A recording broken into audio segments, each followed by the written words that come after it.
Tonight, desperate migrants died during a dangerous crossing of the English Channel. There's a special program that exists for Ukrainians fleeing a war with Russia. New calls to extend a hand to more migrants after another tragedy on an overcrowded boat. China retaliates against Canadian tariffs. New worries for canola farmers. Our farm is still recovering from the last time that family farms were the victim of politics. And a shooting attack at the home of a Canadian music star. I called 911 right away and told them that there had been multi-shots. The latest from police and from AP Dhillon himself. From CBC News, this is The National with Chief Correspondent Adrian Arsenault. Thank you for joining us. Well, it's happened again, a tragedy on dangerous waters for desperate people, risking their lives for just the thought of safety on the other shore. This time, it was in the English Channel, and this time, at least 12 were lost. First responders and civilians saved those they could, but not all. Tragic, but sadly not surprising. Officials say almost no one had life vests, and dozens were crammed onto a craft less than 8 meters long, put there by smugglers feeding on misery. This deadly outcome is all too common on the English Channel. Chris Brown looks at the calls to change that, the pressure to clamp down, and what drives people to take such a dangerous leap of faith. Helicopters joined the search and rescue effort off France's coast after the worst loss of life in the English Channel in 3 years. By early evening, 51 people were saved, but at least 6 children and a pregnant woman are among the 12 who perished, say French officials. At a first aid site set up to treat the victims, who were mostly from Eritrea, French Interior Minister Gérald Darmanin praised the rescuers from fishing boats and the Coast Guard, who he says prevented the tragedy from being even worse. What probably happened is that the boat collapsed on itself very quickly. Less than 8 people had life jackets provided by the smugglers, he said. So far in 2024, almost 20,000 people have risked their lives crossing the channel, and with summer coming to an end, traffic has picked up, with 2,000 arrivals in the UK in the past 7 days. On shore, British and French police have turned up the pressure on the smugglers, who authorities say are reducing their risk by making fewer trips, but with dangerously overloaded boats. Advocates such as Dani Patou say migrants often feel they have little choice but to go along. There are more and more forces of law and order emptying their camps, taking away their blankets and tents, so people are forced to leave and risk their lives by going to sea, she said. One of the first acts of Britain's new Labour government was to cancel a Tory policy of sending asylum seekers to Rwanda. Instead, last week, Prime Minister Keir Starmer met with France's Emmanuel Macron to discuss boosting cooperation. It's tragic. British refugee advocates believe what's needed are more safe ways to get to the UK, including special visas. There's a special program that exists for Ukrainians fleeing a war with Russia. That war with Russia has very similar impacts on communities as Afghanistan, as Syria, as conflicts that have gone on in Iraq and Iran. The UN's Migration Organization says 2024 has been especially deadly, estimating 226 people either killed or missing, trying to make the difficult cross-channel journey. Chris Brown, CBC News, London. Ukraine tonight is reeling after one of the deadliest Russian strikes since the start of the war. The attack, reportedly involving ballistic missiles, killed more than 50 people. Jamie Strachan shows us the devastation on the ground. The Russian attack on Poltava in central Ukraine was the deadliest single attack this year. According to currently available information, Ukrainian President Vladimir Zelensky says 2 ballistic missiles hit the territory of an educational institution. The missiles ripped into the heavily guarded Military Institute of Communications. More than 50 people, including some soldiers, were killed. More than 200 wounded. The Defense Ministry said there was such little warning, people were caught running for shelter. This local doctor says there are burns, mine blast injuries, fractures, and a combination of injuries. It's the latest such strike after last month's incursion by Ukrainian troops into the Kursk area of Russia. This is just another reason why delivery of air defense systems to Ukraine must be expedited. In a call with Prime Minister Justin Trudeau, Zelensky urged the West to allow Ukraine to strike military targets deeper in Russian territory. Maybe rather than trying to knock down a ballistic missile here and there, you could actually shoot at the warehouse by which the missiles are stored. Ukraine again called on allies to provide more sophisticated air defenses. They're the only one capable of intercepting ballistic missiles. So I don't know how many more tragedies like this have to occur for all promises to be fulfilled and for all new commitments to be made. The attack happened as Russian President Vladimir Putin was on a visit to Mongolia, his first to a member nation of the International Criminal Court since its 2023 arrest warrant for alleged war crimes. There were calls that Mongolia arrest Putin, but he was given a warm ceremonial welcome. Jamie Strachan, CBC News, Toronto. Now to Israel, where for a third night protesters took to the streets demanding a deal to get hostages returned home. Tonight in Tel Aviv, protesters clashed with police. The demonstrations began on the weekend after the discovery of the bodies of 6 executed hostages in Gaza.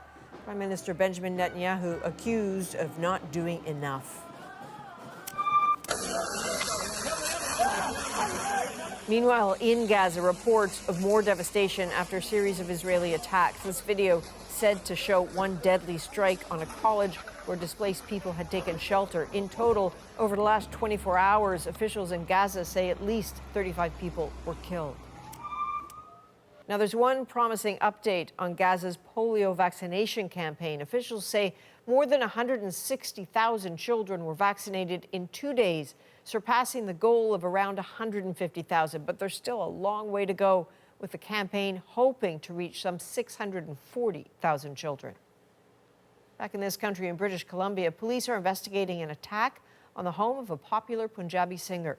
As Georgie Smythe reports, one potential piece of evidence, a dramatic video that appears to have been filmed during the attack.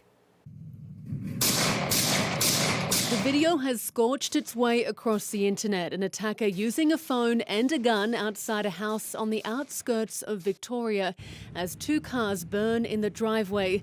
CBC News has not been able to verify the origin of the video or its authenticity, but police confirm it is part of their investigation into this brazen and targeted attack.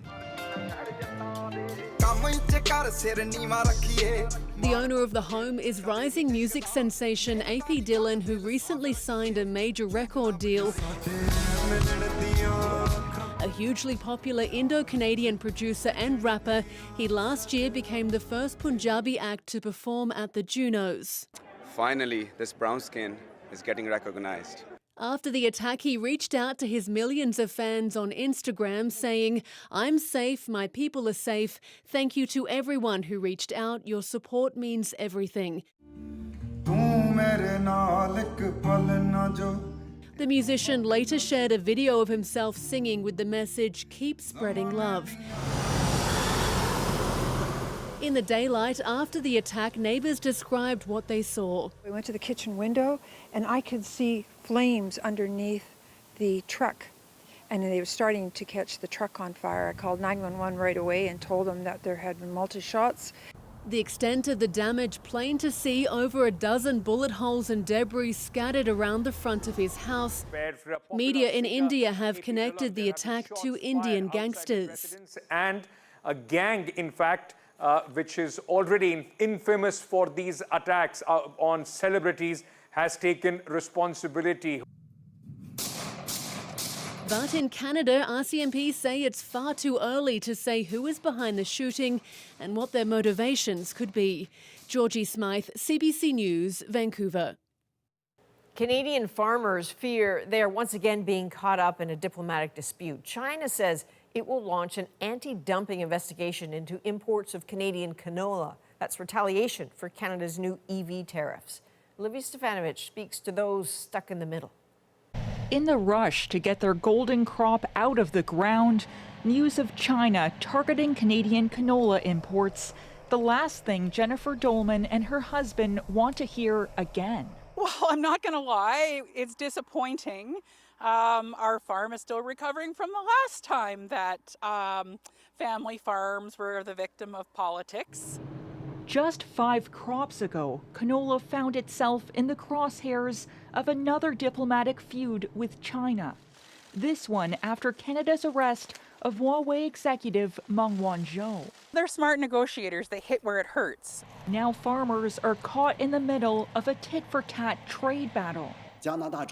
A statement read by state media from the Chinese Commerce Ministry made it clear China is investigating Canada for allegedly dumping cut-rate product on its market in response to Ottawa's new tariffs.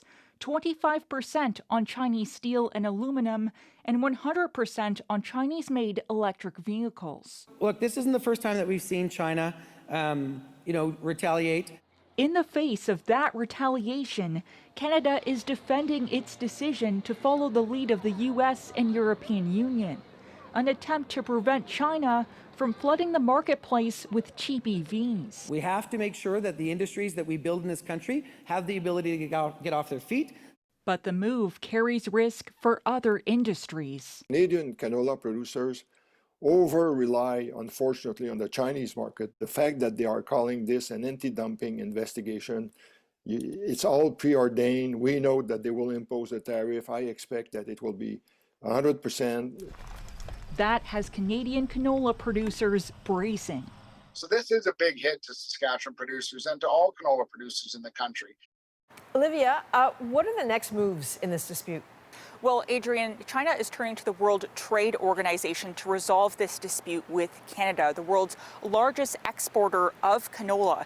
In fact, last year, more than half of Canada's canola exports went to China, where the grain was used for a variety of purposes, from cooking oil to renewable fuels. It's a trade relationship that was worth more than $5 billion last year. And even though that's big money, it doesn't mean it's set in stone. And so the last time China targeted Canadian canola, it took 3 years for restrictions to lift. So the federal government says it's monitoring the situation closely and wants to ensure fair market access to Canadian canola farmers. All right, Olivia Stefanovich in Ottawa. Thanks, Olivia. Linda, what do you have to say to the allegations? A former aide to New York governors Kathy Hochul and Andrew Cuomo has been arrested and charged with acting as an agent for the Chinese government. The FBI searched the home of Linda Sun and her husband in July. Prosecutors allege she used her position to advance Beijing's agenda, and in return, her husband's business in China got a boost. They say that extra cash helped them buy their multi-million-dollar home and luxury cars. Over the long weekend in BC, 5 ERs had to close because of staffing problems, not just a one weekend, one province problem. Tonight, a look at Quebec ERs under strain. And as Alison Northcott shows us, with flu season approaching, the calls for a fix are urgent. A fall and lingering pain brought Philippe-André Ménard to the emergency room at this Montreal hospital. He says he went through triage, was given pretty high priority, and sent for x-rays. He's one of many Quebecers who have sought care in an emergency room in recent days, so many that some ERs are stretched. Right now, there's a lot of hospitals and emergency working at over 140%. This doctor says a surge of patients isn't uncommon after a long weekend. But he worries about the weeks ahead if flu season hits with ERs already under pressure. What we've been seeing over the last 3-4 months is a buildup of patients staying in the hospitals that don't need an hospital bed. Some waiting for other services like long-term care. Add to that an increase in COVID-19 and patients turning to emergency rooms when they can't access a family doctor, the pressure builds. You're swamped. There's wait times, people are frustrated. You want to tend to everyone that's there, but you just don't have the resources. ERs in other parts of Canada, like British Columbia and New Brunswick, are feeling it too. ERs from coast to coast to coast have been seeing progressive strain on resources. Emergency departments have suffered disproportionately since the pandemic, within a healthcare system struggling to keep up, says this doctor. Here in New Brunswick, we are seeing an increase in closures in rural emergency departments because of staffing issues. And then the strain on the open departments has gotten dramatically worse. That strain, experts say, is a symptom of a wider problem. We don't have enough community supports. There's not enough primary care. There's not enough space in personal care homes. The Canadian Medical Association says more investment is needed to make the healthcare system better prepared for surges in demand. Alison Northcott, CBC News, Montreal. Nearly 400,000 Canadians make their living working for app-based ride-hailing and delivery services. For those in BC, new protections which came into effect today are promising more fair compensation. But as Lindsay Duncombe found out, customers will likely pay the price. Hours times 20. DoorDash driver Jordan is calculating how new rules will help his bottom line. If it's a good day, then it's less, and if it's a bad day, then it's more. So it'll kind of, I feel like, bring up that minimum. Starting today, gig workers in British Columbia will be paid $20.88 an hour. That's 20% more than minimum wage, but they only make that while actually delivering, not while waiting for a call. Still, it's a lot of money. If you're gonna go count it at the end of the week, it's gonna be like $400 or $500. it's not just cash. Rideshare and delivery drivers are now eligible for compensation if they get hurt on the job, and companies must help cover vehicle expenses. BC is the only province with those kinds of protections. Below minimum wage, and it's not okay.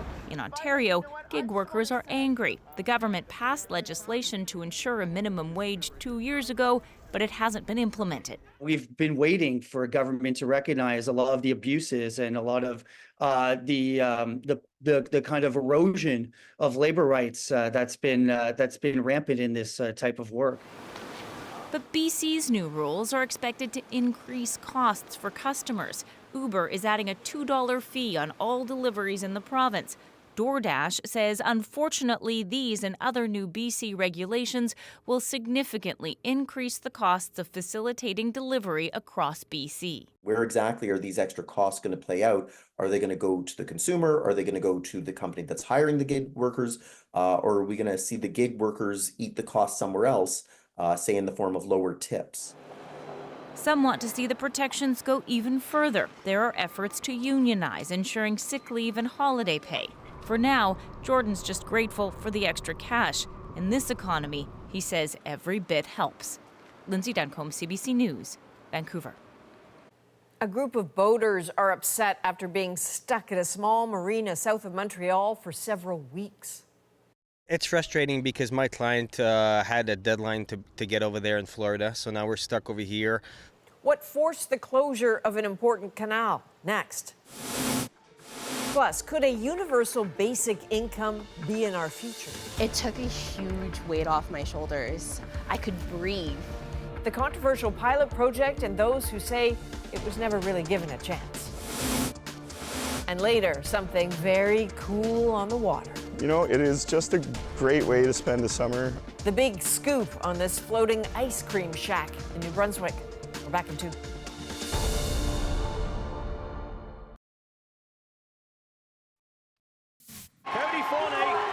The youngster of the group at 35 will take the Paralympic title. Look at that, in Paris, wheelchair racer Cody Forney powering his way to gold in his first ever race at the Paralympic Games. The 35-year-old won the men's T51 200 meters. Canada also won bronze in the pool. 18-year-old Katie Cosgriff claimed her first major international medal in the women's 100-meter butterfly.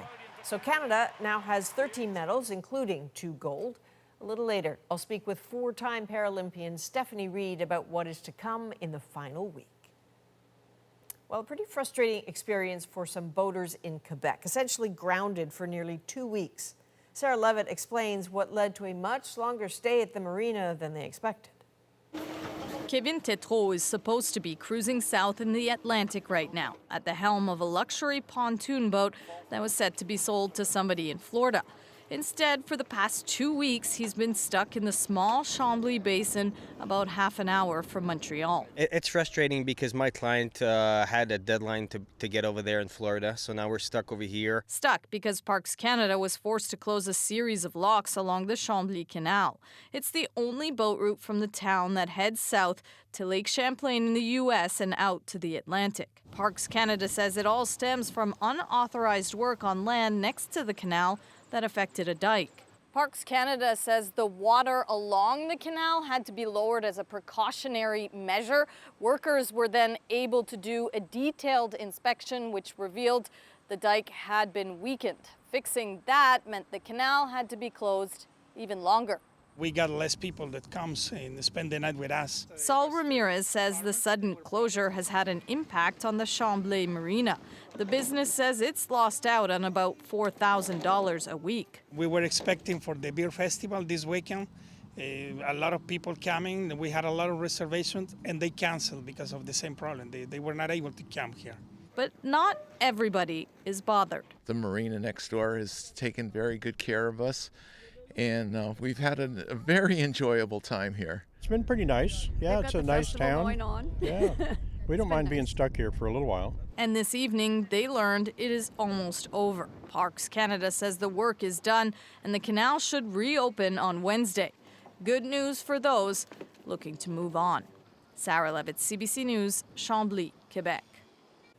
Many Canadian kids are returning to the classroom this week, but some are having to adapt to a pretty difficult new reality. The building was flooded with char and ash, and that is unhealthy to breathe. How climate disasters are complicating back to school. Plus, what if you were guaranteed a paycheck no matter who you were or what you did?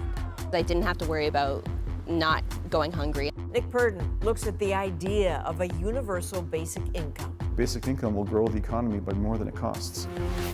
And things are looking more golden for Canada at the Paris Paralympics. Mikel has gone past Yamaguchi. Bennett's gone past both and touches in 1:03.98 to take gold for Canada. The highs, the lows, and what to watch for. The National breaks down the stories shaping our world. Next.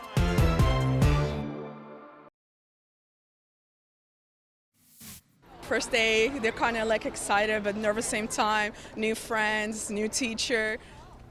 Just a glimpse into a big morning for many families today. Across the country, more students are heading back to school after the summer break, and many will be returning to new, stricter rules about cell phones in the classroom. That will force students, teachers, and parents to adapt, and increasingly, climate disasters are doing the same thing, including right now in Jasper, Alberta. Janet French shows us how the wildfire that tore through this summer is affecting students this fall. Well, it's a 17-kilometer drive. After a month of evacuation, the LeBlanc family is thankful their children will start the school year in Jasper. These kids have been through something life-changing, and they need to be together to process it. The LeBlanc's house was among the 360 buildings destroyed by wildfire, along with most of their belongings. This is like the little beacon of light that we're all looking towards after a very difficult summer. Jasper's 2 school buildings were spared from destruction. School staff were able to shut down the ventilation systems remotely, but smoke and toxins got inside through windows left open. The building was flooded with char and ash. Schools in Jasper are among the latest forced to adapt in the face of natural disasters. Wildfires have also forced out residents from 2 northern Saskatchewan communities. A World Bank study published earlier this year found disasters such as wildfires, floods, and extreme heat are causing increasing school closures. Ensuring that you're ready to react to the unpredictable is where we are in education now. BC's Fraser Cascade School District has spent the past few years navigating floods, washed out highways, wildfires, and snowstorms. Experts who've responded to past disasters say recovery is lengthy and complex, and more emergency planning is needed. And that students and staff will also need extra help with their mental health. I think the critical aspect for students is to get them back to school and in front of caring educators as soon as you can. In Jasper, about a third of school staff lost their homes and need to find somewhere to live. 9-year-old Theodore LeBlanc is anxious to hear his classmates' summer vacation stories. It's going to be very interesting to hear, instead of someone saying, oh, guess what, I went to Winnipeg and went bowling. But not sure which of his friends will be returning. Janet French, CBC News, Edmonton. Now it's time to dig deeper into the stories shaping our world. We are flagging all the high-stakes action to come as Canada's Paralympians vie for more glory in Paris. What a swim from Bennett of Canada. But first, the battle over universal basic income, what some call money for nothing. There is support in Canada for this. Is it affordable? Ontario tested it on 4,000 people. It was a huge, huge relief. Then pulled the plug partway through. I was furious. Could it really work, and at what cost? Nick Purden spoke with some people who were part of that pilot project and are now suing the province. What do we want? Basic income! With the basic income, I felt a sense of security because I didn't have to worry about not going hungry, and I didn't have to worry about being kicked out of my apartment. Yeah, I think timing another march long enough before the election to possibly influence the platforms of the parties, this actually really matters. It would be great if everybody got a check for $5,000 a month and it took care of all their needs, but that's not going to happen. Okay, so imagine this. You get a check from the government every month, even if you have a job, no questions asked. Sound a little too good to be true? Well, some people believe giving everyone a basic income is the way of the future. Let's see if this is better. Actually, yeah, that's way better. This is the lens I want. Jessie Gollum is chasing her dream of being a professional photographer. I'm gonna put you just kind of in front of the bed here. The reason I'm talking to her is she used to get a basic income. That's cool. Yeah, that looks really good, actually. You might not know this, but there was a large-scale basic income pilot project in Ontario. You look really good. Back then, Jessie worked 4 jobs just to pay her bills. Oh, I think this is the money shot. I was constantly exhausted, having to switch from one job to another, to another, to another, and feeling like you're working forever and why is my bank account still empty? Yeah. But then Jessie qualified for the pilot and got the basic income, about $1,200 a month. 4,000 other people in Ontario got it too. I agree. It was a huge, huge relief, and it gave me the room to be able to dream. Now I'm like, I'm out of just barely surviving. I'm actually thriving. I'm actually doing well. Okay, so maybe you're rolling your eyes thinking, what kind of fantasy is this? What if I told you that support for basic income comes even from places like Silicon Valley? All right, guys, good to see you. Let's do a quick check-in. I'm feeling great, excited about today. Meet Floyd Marinescu, a Silicon Valley tech entrepreneur who now lives in Ontario. You could call Floyd Canada's basic income superhero. Maybe you're wondering, a wealthy tech guy supports this? Tell me why you care about basic income. We all want to live in a society where we believe things are getting better. And I think this policy is absolutely essential to eliminate the need for people to go to food banks, to the people who found themselves, their jobs no longer relevant, they've been automated away. Like, one of the problems with our existing social assistance system is, like, you have to lose it all, like, before you get help. Like, that's crazy. People, like, selling their houses, like, having to, like lose everything. It doesn't need to be that way. It was with that passion that Floyd created a national organization that promotes basic income in Canada. It's called UBI Works. Floyd has always been quiet about his commitment until now. So it's something I hadn't never said publicly before, but I worked full-time for over 5 years, almost full-time on basic income, and committed $2 million of my own funds. And I think we made a dent. I'm getting a little sad. I'm not sad. It's emotional to talk about, because I think people just. There is support in Canada for this. I think it could, win in an election. There's also a personal reason from his childhood that drives Floyd. I just remember money often being scarce, being a source of conflict, and having my parents often having to scrounge up just to make it basic needs. Like those memories, they kind of seared in my mind, especially the ones that touched upon arguments around money or how money was spent. Yeah, the Ottawa motion, that would make it like would be the 52nd city in Canada to have done a motion for basic income. Floyd and his team are pushing to get every city in the country to support the idea of a basic income.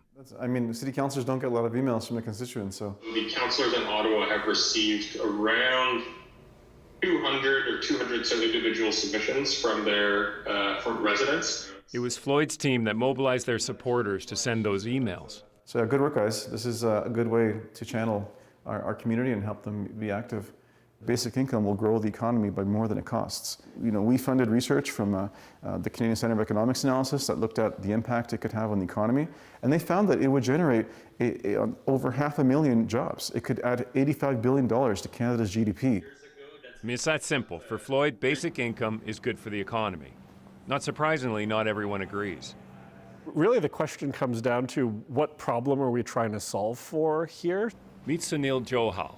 As a professor of public policy, he's advised the Ontario and federal governments on labor issues. One of the questions around a basic income is it affordable? And in a perfect world, we'd love to spend $100 billion a year on a basic income and provide these kind of supports to people. But unfortunately, Canada's economy isn't in the strongest position right now. Do you think basic income will happen in your lifetime in Canada? I don't think so. I mean, I think the only way we would see basic income really come to the fore in a significant way in Canada going forward is if we have that issue of technological unemployment. So if AI really takes off in the years to come and puts 30, 40, 50% of the labor market out of whack and people out on the streets without jobs, basic income might be a solution in that context. So is basic income a good idea? Is the benefit worth the price tag? Well, that was what the Ontario government was trying to figure out with their pilot project in 2017. The majority of people in the pilot were here in the town of Lindsay, Ontario. Yeah, so the pilot program was brought here because there were statistically about 2,000 people in Lindsay here living under the poverty line. Meet town councillor Mike Perry. And the government felt that with 2,000 people on basic income, they could really see the results in a community where just about everybody who was of low income was receiving the help that they needed. It was Mike who convinced the government to bring the pilot project here in the first place for a 3-year trial. He says the whole town got a boost. To put that amount of disposable income, into people's pockets, into their lives, to be able to live better, to buy healthier food, to be able to get out and participate in the community, just had this incredible impact here for us locally.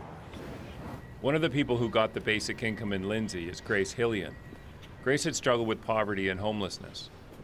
It took a huge weight off my shoulders. I could breathe and not have to worry about if I would be eating in 3 days because I didn't have any food. I didn't have to worry about getting kicked out because I didn't pay any rent. I was happy. And I hadn't felt that way in a long time. Grace used the money to go to college, but then unexpectedly, the Ontario government canceled the pilot project after just 1 year. I cried when I heard it was being canceled. It devastated me. I fell into a depression. I don't think I got out of bed for 2 to 3 weeks. It was horrible. And I all that worry and stress that I felt before, it immediately came back. Today, Grace is one of the plaintiffs in a class action lawsuit. They're suing the Ontario government for $200 million. Why do you think the provincial government owes you something in this? Because they broke their contract. That's the way that I think of it. It's as simple as that. We signed a contract. They should hold up their end. Yeah, so Lindsay's the main town here where... Mike Perry believes the Ontario government never thought the people of Lindsay would fight back. It's this double standard in business or in government contracting. If you cancel the contract partially through, you pay out. Apparently not when it comes to low-income people. So you think the government behaved this way in part because these are low-income people? It can cost $150,000 to bring a motion. to ask the court to overturn a political decision, a government decision. Who has that kind of money, right? Not folks on basic income. Because the pilot project was canceled, the experiment was never finished. All we know for sure is that the lives of 4,000 people on the pilot were affected, like Jessie Gollum. I don't remember being that angry in my entire life. I was furious. I wanted to see heads roll. I wanted to, knock down the doors of Doug Ford's office. Okay. So instead, Jessie Gollum picked up her camera and she took the photos of as many of the pilot participants as she could. These aren't just numbers. These are people, with faces and names. This could be your neighbor. This could be your relative. This could be your loved one. This could be somebody you know. Jessie hopes her photos will mean the pilot project won't be forgotten. We do live in a society and we share this world with everybody, and as a society we are only as strong and only as good as its weakest members. Nick, it's pretty striking to see all those photos, right, of the people who got the universal basic income, even for a little bit. That's just me as a viewer looking. In putting this piece together, what stood out for you? I guess, what really surprised me is what people did with it when they got the basic income. I think we have this idea in our head that, and certainly it's a fear around giving people a basic income, that if you give people money, they're going to sit on the couch, they're going to mail it in and not do anything. And that's not what happens at all. And there's research about this. People may pause their job and retrain for a different job. They may pause and start a business. But the vast majority of people remain engaged in the economy. And in terms of the likelihood of it coming to Canada? I mean, it's a good question. There's a lot going on in Canada about it right now. There's a bill in the Senate that's debating a national framework around basic income and what that might look like. In PEI, they're talking about whether that province could be a kind of large-scale pilot project. Will it happen? Maybe. Maybe. Okay, we'll be watching. Thanks, Nick. Take care. Coming up, in the final week of the Paralympic Games in Paris, Canada is looking to add to its medal haul.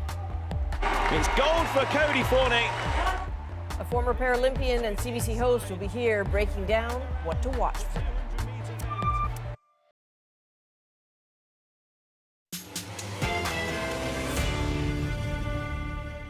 As top athletes aim for the podium in Paris, four-time Paralympian Stephanie Reid is here to take stock of the game so far and tell us where Team Canada could pump up its medal count of 13. It's gold for Cody Forney. Cody Forney snagged one of Canada's 2 golds. Bennett's gone past both and touches in 1:03.98. Nicholas Bennett won the other gold. Along with one of Canada's 4 silvers, the team also boasts 7 bronze. So now let's go deeper with a seasoned Paralympian who also co-hosts CBC's primetime coverage. So Stephanie, I guess we're a little more than halfway through. A lot has happened, but I'm wondering if there are some moments that just are such standout moments for you. You want to share them? I think at the moment, just the Paralympics as a whole, it's still an evolving movement, and every year the athletes get better and better. And there's 2 reasons for that. One, athletes are finally being able to train full-time, like professionals. People are still shocked when I say most athletes in parasport don't get prize money. And they're like, well, how on earth do they train full-time? Right. And yeah, it's really difficult, but now we're having athletes that can access the same coaches and the same sorts of facilities, and it's making a massive difference, and it's shocking the world. People tune in and like, wow, they're really good. Not, good for having an artificial leg, but they're really good. Period. So you're a 4-time Paralympian. Is listening to you talk, is there part of you that's like, I wish I was competing right now? Do you know what? I was a little bit worried. I did retire in 2022, and I loved, Paralympics changed my life. I loved every moment of it. I thought I was going to be an international rugby superstar. And I was in an accident and that didn't work out. And then there was the Paralympics, and I was genuinely scared that I would spend the rest of my life wishing I was jumping into a long jump pit, because it was so fun. But now I love telling the stories of the other athletes and just seeing how, the generation before me paved the way, and now these guys are doing the same thing. And I just want the whole world to know it is amazing sport, and it is hardcore sport. Your favorite sporting moment so far? From this Paralympics, I loved watching Nicholas Bennett win his gold medal. And it was an amazing performance, but for me, he delivered a masterclass in how to manage your emotions at the games, and you have to learn how to do that. So he comes out and he is focused. He is ready to do the business. He has an amazing swim, wins the gold, and then the emotions pour out, and he gives this raw interview and he enjoys it. And emotions are wonderful and powerful as an athlete, but only if you can harness them, and he did that so brilliantly. And what a gold that was. You know, we've been looking at the ticket sales for the Paralympics, and I gather from France that they are on a par with the Rugby World Cup in France not that long ago. So that is one very clear measure of success. You hinted at it earlier. What are some other measures of success for the Paralympics? Like how would you rate that movement right now? For sure, ticket sales, big deal. The world record, or the record for ticket sales, was from London 2017, and that's 2.7 million. As of Monday, we're at 2.3 million sold in Paris, and there's still time. So I'm hoping that we're going to get across that line. But for me, what makes the difference is when broadcasters get on board. And globally, like, records are being set, CBC included, more original content, live streaming, everything, because Parasport is amazing, but you can't love the Paralympics if you don't understand it and you can't watch it, and that's what's going to make the difference. So there's still only a few days left, but these are big sporting days. There's some big events to come. And for people who've been busy and maybe haven't tuned in, what are the things they should be looking for right now? Okay, well, super exciting. Canada's wheelchair basketball team on the men's side has just won their quarterfinal. They are in action on Thursday. And this is a big story because for years, Canadian men were dominant. And then they won the gold medal in London 2012 and nothing since. It's been a bit of a dry spell, and they're really hoping to change that. So watch for that. And that's going to be on the 5th. And the other two things you're going to want to watch for, Canadian-wise, you're going to have Brent Lakatos up in the 8. Oh, you're giving. Is he not your husband? I know he is. He is. Okay. And he's very good at wheelchair racing. And so he's going to be up in the 800 meters on September 5th. Orly Rivard from the pool, she also has 2 more races. And at the moment, both Brent and Orly on the Canadian team, in terms of currently competing athletes, they are tied at 12 gold medals in terms of winning the most medals. So it'll be interesting to see how that, mini battle on the Canadian team ends. That's fantastic, as are you. Stephanie, thanks very much. Eh? My pleasure. Up next, an ice cream shack reels in the boaters. The floating part was right from the beginning. Whatever business we were going to do was going to be floating. A tasty venture in our moment.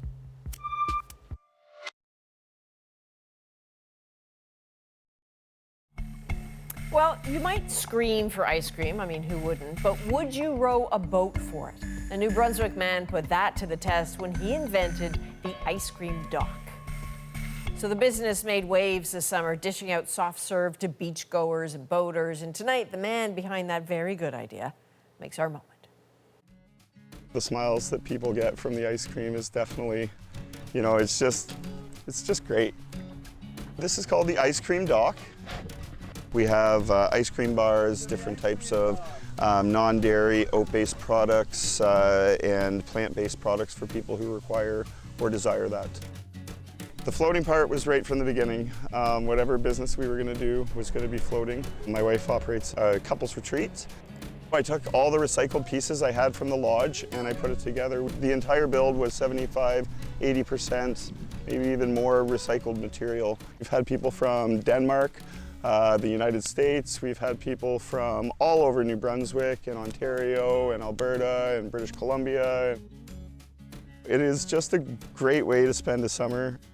It's just been an absolute pleasure to see how excited everybody is about just such a simple business. And it's sustainable too, battery powered, solar powered. And if you don't want to leave the beach and you want the ice cream to come to you, he has an army of small children, his own, who will swim that ice cream to you for a small fee that they keep because, of course. For all of us here at The National, thank you for being with us. You can watch anywhere, anytime on the free CBC News app and subscribe to The National's YouTube channel. I'm Adrienne Arsenault. Thank you.